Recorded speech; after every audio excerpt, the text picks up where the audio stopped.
Natapos na ng Commission on Elections ang pag-iimprenta ng mga balota na gagamitin sa BARM Parliamentary Election.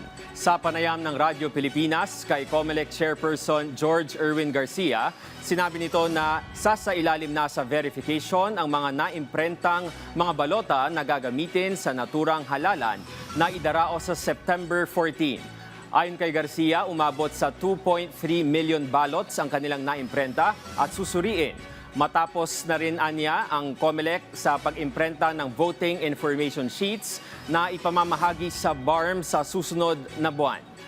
Matatandaan na inanunsyo ng COMELEC ang paglalagay ng larawan o picture ng mga kandidato sa mga balota na unang beses na ginawa ng poll body. Hopefully po, itong unang linggo ng Agosto ay makapag-ship out na tayo, makapag-deliver na tayo ng iba't ibang kagamitan sa mga hub natin sa iba't ibang probinsya sa buong Bangsamoro.